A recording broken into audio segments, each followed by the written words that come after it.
friendship that'll never ever end.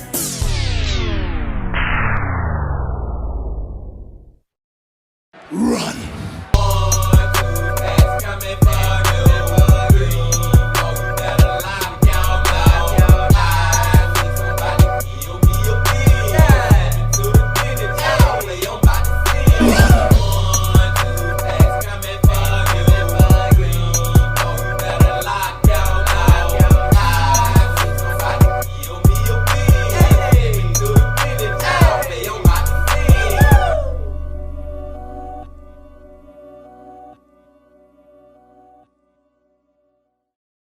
It's a beautiful day in the neighborhood.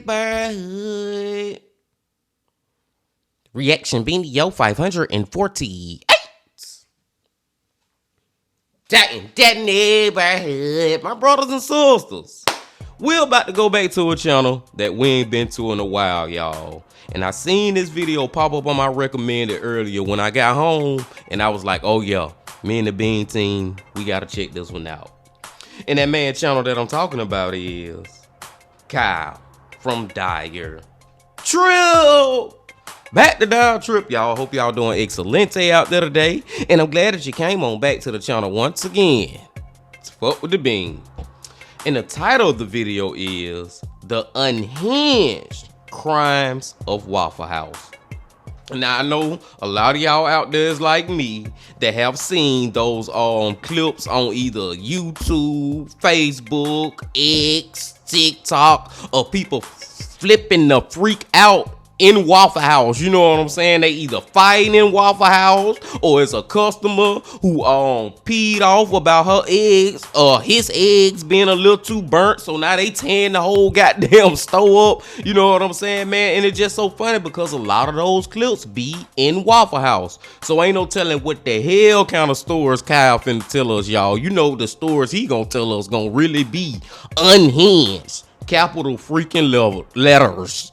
But I don't know, man. I don't know. Y'all can see I'm excited. So let's get into it. But before we get into it, my brothers and sisters, y'all know what y'all got to do. Get whatever you may need. Get what you need. Please, we back to Kyle from Dire Trip. Y'all got what y'all need. Y'all ready to go? Then let's go.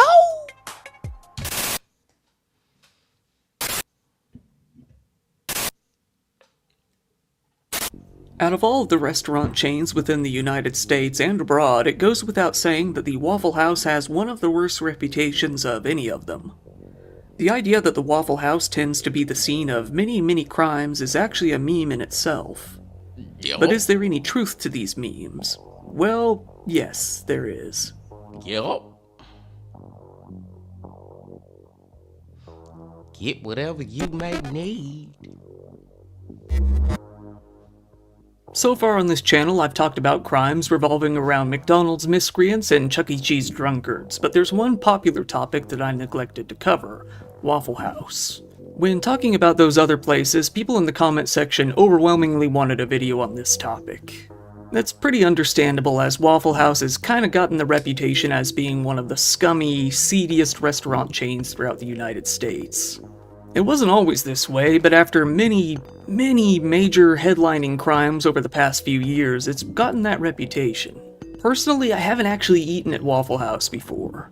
The one time that I did go in, there was vomit all over the floor by the bar-style seating, and the only person working there told me, "Sorry, we'll get to that in a bit." That kinda ruined my appetite, so I just kinda walked out and I went to Denny's instead, and I've been a Denny's guy ever since.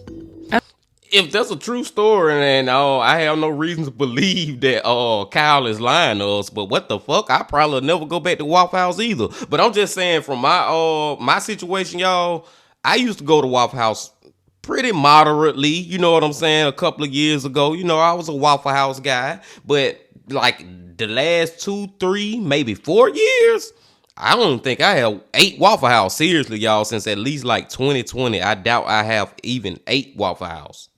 Just letting y'all know that from my perspective. But damn, Kyle, that happened to you for real, bro? As a result of that, I can't vouch for the atmosphere too much, but luckily we have a long list of articles willing to help us learn about the place. Uh-oh, here we go. Let's start with one of the classics. This takes us back to the far-off year of 2007, when none other than Kid Rock got into a Waffle House brawl in Georgia. When a man named Harlan Atkins approached a female member of Kid Rock's entourage and attempted to speak with her, Kid lashed out and attacked him. While Kid still claims that he only verbally abused the man, not physically, he was still arrested on charges of assault only about 1 hour later. Harlan then took Kid Rock to court, initially wanting $6,000 in medical fees and another unspecified amount for punitive damages. While the punitive damages weren't awarded, the judge actually ended up awarding him $40,000 in other damages. Damn. Kid Rock was only held responsible for about 15% of that amount, as it was found that his guitarist threw the first punch. His personal assistant and executive assistant were also forced to pay a certain percentage for throwing punches themselves. Still, Kid Rock claimed that he never hit the guy. "I gave it to him verbally. I said, 'Shut your mouth, man,'" he claims. The victim said that he was only talking to the woman in the group about some text messages she had sent him. He said, "I still don't even know what I did say to him to start this jumping on me," while admitting that both he and Kid Rock were very drunk when the incident happened. Kid Rock's lawyers insisted that this was merely a ploy to get money out of a celebrity. In the end, Kid Rock was sentenced to a year of probation in order to pay a $1,000 fine as well. While this was the first... That's crazy, y'all. I never knew about this with Kid Rock. But I ain't gonna lie. I might take the chance of getting my ass whooped or getting jumped by somebody's for $40,000 freaking dollars. You know what I'm saying? I might say sign me up for that one for real, man. Cause ain't nothing really bad happened to that dude. All I heard from that is this dude got $40,000 to get his ass whooped. And I'm just saying a lot of people will take that chance. That's all I'm saying. And shout out to Kid Rock. When I was a kid, I used to love freaking Kid Rock. Mainly because he did the Undertaker theme song music, but he was just cool as a young child looking up to Kid Rock. Widely publicized case involving Waffle House, it wouldn't be the last, and it definitely wouldn't be the worst. For the next several years throughout the 2000s and 2010s, a large number of brutal, strange crimes would continue to happen regularly at the establishment. For example, in August of 2011 in Panama City, a man named Charles Patrick O'Brien was very angry with his wife. He decided to take his emotions out on her in one of the most unhinged and unpredictable ways possible. As his wife, Danielle Gibbons, was enjoying a meal at the Waffle House, he watched her through the window from his truck. Unable to control himself, he stomped on the pedal and rammed his truck through the window of the Waffle House and accelerated straight towards his wife until the vehicle got stuck. He hopped out of the truck, knife in hand, and went to finish his wife off. This was when a customer was able to grab a big chunk of metal from the wreckage and thwack Charles over the head with it, ending his rampage. His wife had suffered injuries from the crash, but they weren't life-threatening. She was rushed to the hospital, and it seems that she made a full recovery. Damn! Charles was arrested on charges of attempted murder and felony criminal mischief. While this crime was a good mixture of vicious and goofy, many later crimes would lean more heavily into the vicious side of things. Man, Charles was crazy than a motherfucker, man. That dude, like, and the main thing about even, the driving the car into the building, all that stuff is crazy within his own. But I be looking at it like these people be so mad or they so freaking crazy, whatever you want to say in that moment, till they would do it out in public. You know everybody seeing you and you still don't give a F. You still gonna do this craziness. I'm glad she survived it. Jesus Christ. At a Waffle House in South Carolina in January of 2012, a few teenage boys decided to hop in and rob the place. Rushing into the restaurant at about 1 a.m., they pulled out weapons, threatened cashiers, and demanded cash. They didn't get too far as one customer in the restaurant who had a concealed carry permit was packing. He pulled out his gun and demanded that the two robbers stay put until the police arrive. One of the robbers, though, aimed his gun at him. So he fired, hitting one of the boys, 18-year-old Dante Lamont Williams, and killing him. Damn. He died there on the scene before the police arrived. The other robber, 29-year-old Kenneth Joan Craig, panicked and fled the scene. He was arrested later that night and charged with both armed robbery and possession of a weapon during a violent crime. He was thrown into the Spartanburg County Jail. The guy who shot at the robbers wasn't charged with any sort of crime, as there were plenty of witnesses that could clarify that he shot in self-defense during a crime. In 2018, we had what is probably the most well-known and most well-documented case involving a Waffle House. This is due to what a man named Travis Reinking would come to commit in a Waffle House located in the Antioch neighborhood of Nashville, Tennessee. God damn, Kyle hitting us with them back to back to back to back. You know what I'm saying, man? I can't even breathe. All I want to say is rest in peace, even though I know he was doing a bad thing, my brothers and sisters. I know the little 18-year-old with the 29-year-old, they was trying to rob the Waffle House, and a good citizen, you know what I'm saying, put an end to that ish. Shout out to that good citizen, but still, rest in peace. He only 18-year-old. He a little child, man. I ain't trying to make no excuses, but I don't know. Maybe I'm wrong for feeling that way. Let's just freaking go. Like I said, Kyle hitting us back to back. Boom, boom, boom, boom, boom. Travis was nothing less than a strange young man. He was known for being a bit of an eccentric, to put it lightly, suffering from paranoia, getting into petty crimes, and being absolutely obsessed with Taylor Swift to the point of delusion. In fact, he had told his co-workers that he had plans to marry Taylor Swift, saying that not only had they met, but they were also engaged. They didn't really believe him, especially considering that he had told them he was gay during the same episode of Word Vomit. At one point in 2016, his delusions got so bad that he felt that Taylor Swift was stalking him and hacking into his phone. He fled to a drugstore in a paranoia-induced haze, forcing his parents to chase him down and call the police. When the police arrived, they said, "Travis is hostile toward police and does not recognize police authority. Travis also possesses several firearms." 1 year later, Travis was living in an apartment above his dad's business in Illinois. He had been working with his father but had since quit, feeling that the police were stalking him there. He also felt that his fated chance to marry Taylor Swift was soon approaching and he couldn't miss it. One day his father was forced to call the police once again when Travis came downstairs into his business wearing nothing but a pink dress, carrying a rifle, cursing all the way to his car. On another occasion, the police were called when he went to a swimming pool in a similar pink women's coat and flashed the lifeguards. Okay, we gotta stop it, y'all. Cause seriously, man, I feel like this is one of those cases where this dude need to be locked up in a crazy house. Like seriously, man, he need to be in a mental institution. Like it's too many red flags going off, big ass red flags that something is wrong with him in the head, and you know this is gonna end badly. So let's stop it before it get there. I'm being serious. You know what I'm saying? Like seriously. A few months later, actual Secret Service agents had to arrest Travis when he made his way out to Washington, D.C. and attempted to break into the White House. He was there saying he had an important meeting with the president. It appeared that he had fallen into the sovereign citizen conspiracy theories online and felt he needed to discuss it all with the government. He was charged with unlawful entry and forced to perform 32 hours of community service for this incident. He was also forbidden from visiting the White House ever again. It was after this incident that the Illinois police finally revoked his firearms license and seized 4 of his weapons: a Remington rifle, a .22 caliber rifle, a handgun, and an AR-15. Travis's father asked if he could keep the guns himself, and they agreed as long as he promised he would keep them secure and away from his son. However, he gave them back to his son after a begging session one night. Travis then moved out to Nashville in late 2017, working as a crane operator and construction worker. However, he was fired in April of 2018 for once again claiming that he was being stalked, this time by the other employees who work there. He then stole a BMW from a dealership. He was quickly caught by the police, given that the car had GPS tracking, and they found the key fob in his apartment shortly after arriving to ask him some questions.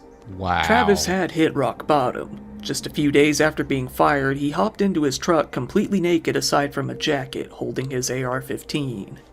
He drove over to a Waffle House in the Antioch neighborhood and sat in his truck for about 4 minutes before coming out. Nearly nude, he moved toward the Waffle House with his rifle. He shot 2 people standing outside, killing them both before moving into the restaurant. There he continued to fire his gun, killing one more person and injuring a fourth. Another customer, 29-year-old James Shaw Jr., got grazed by a bullet. He hid near the restrooms before lunging out and wrestling the gun away from Travis, ending the rampage. Travis, defeated, ran out of the restaurant completely nude, leaving his jacket behind. The fourth victim, who had been injured, later passed away at the hospital from their injuries. Travis had left no sort of manifesto, notes, or communications. The police had very little to go on when it came to a motive. They began to hunt him down, warning the public that he was armed and dangerous, having owned more guns than just the rifle he had abandoned.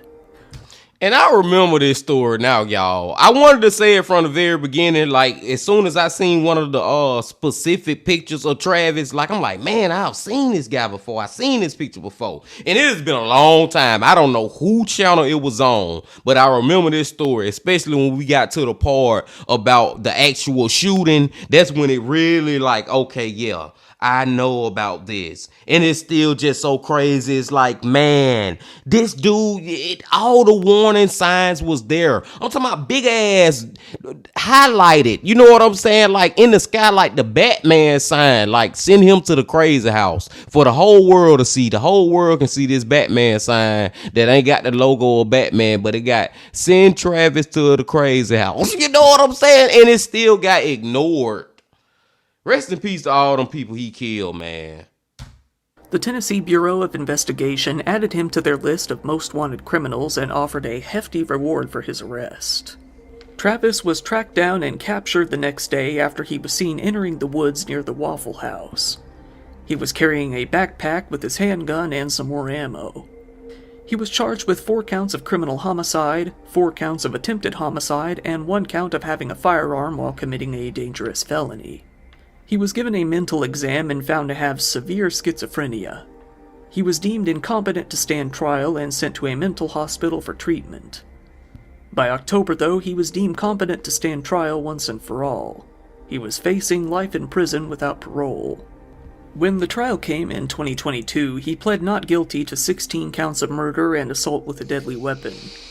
However, he quickly changed his mind, changing his plea from not guilty to guilty by reason of insanity. This was unsuccessful, and he was found guilty on all counts, including 4 counts of premeditated murder. He was sentenced to life in prison without the possibility of parole. His father, Jeffrey Reinking, was later hit with the charge of unlawful delivery of a firearm for illegally returning the guns to his son and hit with an 18-month prison sentence himself. Good. In the same year as Travis's sentencing, another shooting would happen to take place at a Waffle House in the very same state. Good, man, that his daddy got that little time, but I'll take it a little deeper. I'll go a little deeper with that, man. I would give him some years. You know what I'm saying, man? Because you know your freaking son is mentally ill. This is one of those cases where I really do feel like that guy was mentally ill. You know what I'm saying? But at the same time, for y'all that know, y'all know that even if a person mentally ill, if you do kill freaking 4 people, you still need life in prison. You know what I'm saying? Regardless, I'm sorry, man. You gotta pay the cost when you do crazy stuff like that.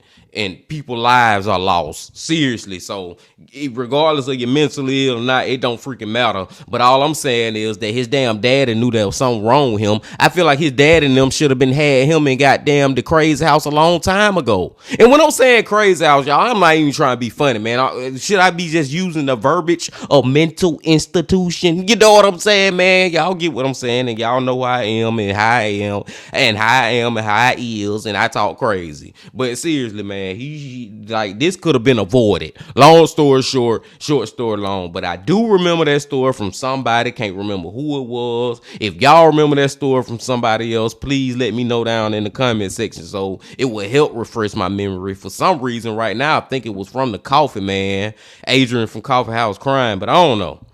Still crazy though to hear it again from Kyle from Dial Trip. Let's go. This has been rapid fire craziness. We a little over half. In 2022 in Clarksville, a 28-year-old man named Mark Austin Ellis, known on the street as Bubba Raichi, was out on bond after being indicted on a charge of first-degree murder. He had shot a mother in her car while her 2 kids were in the back seat. He was charged with first-degree murder, attempted murder, reckless endangerment, and weapons charges. He decided that one charge of murder simply wasn't enough. After seemingly getting into an argument with a few other people outside of a Waffle House, the Fort Campbell Boulevard location, one Sunday morning, he decided that there would be no better way to end the argument than by pulling out a gun and shooting all of them. He then sprayed bullets inside the restaurant as well. Damn. The police were called out to the restaurant to find broken glass and petrified customers all over the place. 3 people outside of the restaurant had been injured from their gunshots, 1 critically, and were taken to the hospital.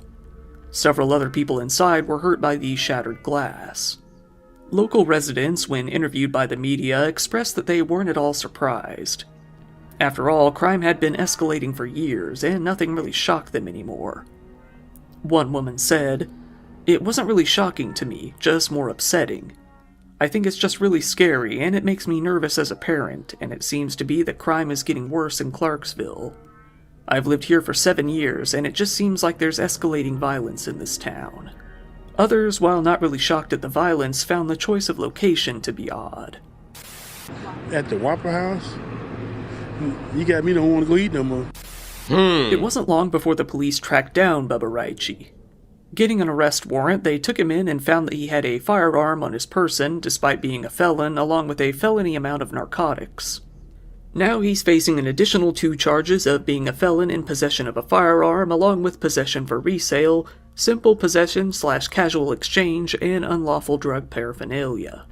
He was convicted after a 2-day trial of conspiracy to distribute and possession with intent to distribute more than 400 grams of fentanyl, also being a convicted felon in possession of a firearm and possession of a firearm in furtherance of a drug trafficking crime.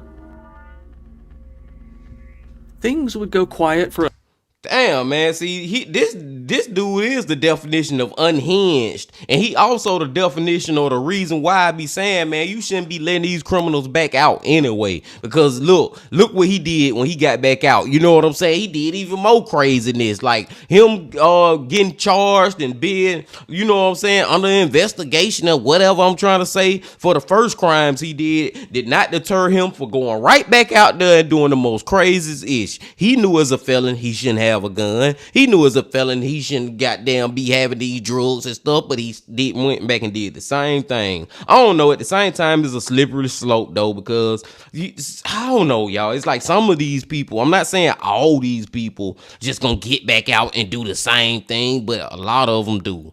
So like I said, it's a slippery slope. Let's go. For a little bit until 2024. 2024 would prove to be a very explosive year for Waffle House, as several very high-profile, very violent crimes would come to take place throughout the year. Early on in the year, February of 2024, a woman named Crystal Kennebrew, a pub owner from Gary, Indiana, was visiting the town of Indianapolis for the weekend. She attended the party and went to a club while the city hosted the NBA All-Stars game events. Late one night at 12:30 a.m., she was eating at a Waffle House when an altercation took place between her group and one other, although the details are fuzzy. Well, the opposing group decided to pull out their guns and start shooting. By the time the police got to the scene, there were 5 people lying on the ground with bullet wounds. In the end, Crystal was the only one to pass away. The other victims, 3 men and 1 woman, were sent to the hospital and soon recovered. While there were a lot of people in the restaurant when the shooting had occurred, the majority of them had run out of the restaurant and fled. The police were left with very little witnesses to work with. In this case, it seems that the police are still investigating, and as of the making of this video, they haven't made any arrests. Damn. It isn't clear if they even have any suspects, as they are still asking for people with any information to come forward. We'll just have to see where this one goes. Damn, man, that's a sad one, man. Unsolved mystery so far. Freaking sad. Rest in peace to her. It's just like, man, damn, man. You, like that dude earlier said, man, it make you feel like damn, I can't even go out and get me nothing to eat without worrying about getting shot at. Then April 2024 was a particularly bad time for the Waffle House, with 2 high-profile shootings occurring within a very close time frame. One of these incidents took place at a Waffle House near Ohio State University early one morning at about 2:30 a.m. A huge fight broke out at the restaurant, resulting in a huge brawl between 15 to 20 people. The fight spilled outside the restaurant and into the street, ultimately concluding when shots were fired. 38-year-old Ronald Diggs was shot. Once the authorities arrived, he was taken out to the Ohio State University Wexner Medical Center, but it was already too late. He was pronounced dead not even an hour after the fight began. 2 more people had been injured in the fight that were taken to the hospital. The Columbus Division of Police went on to release the photos of 3 people they suspected to be involved in the shooting. So far, 19-year-old Jaquan Curry has been taken in and arrested. This is still an ongoing investigation, and the remaining suspects haven't been found. Another unsolved mystery. I just hope, because these so fresh, you know what I'm saying? These are like current cases that maybe within the next year they'll be solved, or we'll find out who the exact people was who did this ish. On April 21st, another shooting occurred at the Waffle House on Wards Road in Lynchburg early Sunday morning at around 3 a.m. Like the previous case, the police were called out to deal with a large-scale fight that broke out between multiple parties that ended up resulting in a shooting. When the fight ended, someone stood outside the restaurant and fired multiple bullets into the building through the windows, hitting both a 74-year-old security guard and a 30-year-old man. Damn. When the police arrived on the scene, they applied all the aid that they could to the 2 victims. Medics soon arrived and took them to the Lynchburg General Hospital. Not too long after, video footage of the fight was uploaded to social media and passed around, being shared a large number of times. The 30-year-old male victim was soon deemed to be in stable condition. The 74-year-old security guard, Rosalinde Belt, also survived, although she was shot multiple times and required surgery. Some of this surgery was to her neck and face area. The suspects were known to have fled the scene in a black Nissan sedan. Knowing the car, it wasn't too long before the police were able to track down at least one of them. At 5 p.m., they noticed one of the men they believed to be involved getting into his car. This man was named Omarion Daquan Fitch, and he didn't feel like getting arrested. He led the cops on a chase before crashing his car at an intersection. He didn't give up there, though, taking off on foot. In the end, he couldn't escape.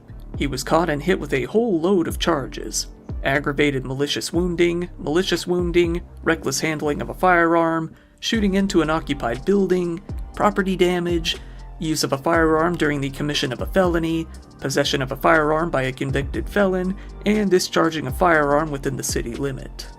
Soon after, the police found his cohort, 22-year-old Shanisha Kalish Turpin, and charged her with accessory after the fact, felony eluding police, and obstruction of justice.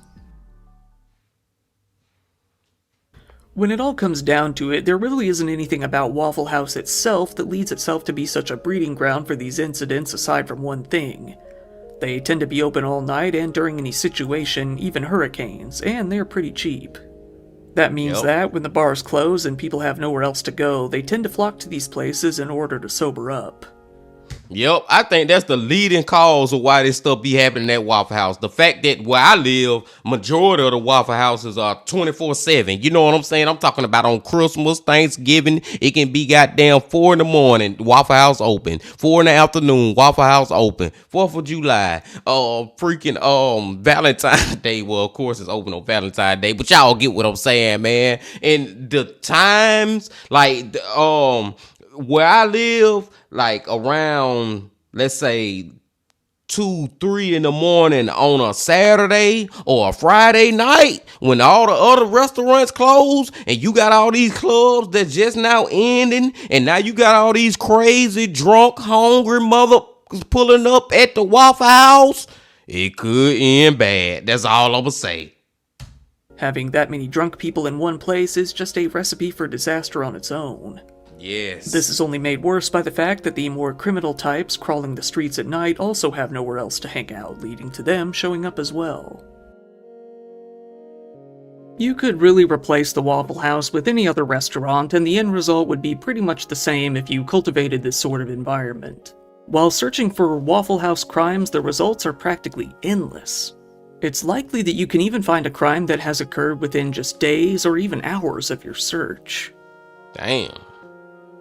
Discretion is advised when getting some waffles. Once again, thank you for watching.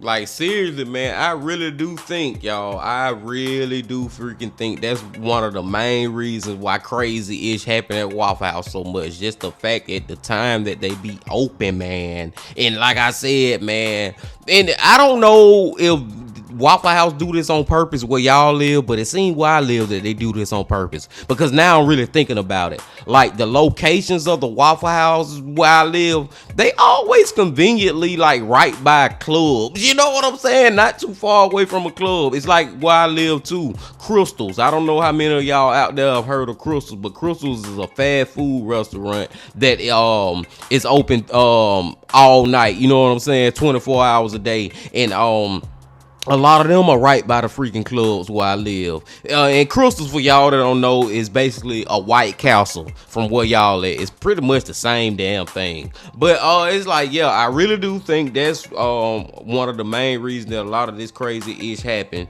But it's also like, man, I did not expect Kyle to hit up with so many videos, y'all. Like, I think we just watched like at least 10 different stories he just told, and probably more than that. But it was a lot of them, and they was like he was just hitting me, and I'm like, damn, this crazy. You know what I'm saying? But great fucking video from Kyle, man.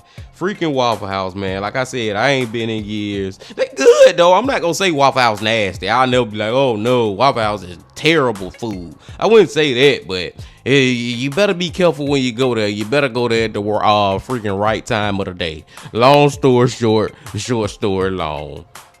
But I digress, my brothers and sisters. I'm gonna let y'all go now. We have been here not long enough like we usually do, but it's nice to do a little shorter video every now and then. I appreciate y'all coming on back as always. And before y'all leave, just please hit that like button, comment, subscribe, and do all that if you ain't did that yet. And I'll see y'all tomorrow for another Coffee Man Friday. But until then, my friends, also, remember this. Love, peace, and happiness. Stay safe. Don't stop. Keep going. Yeah.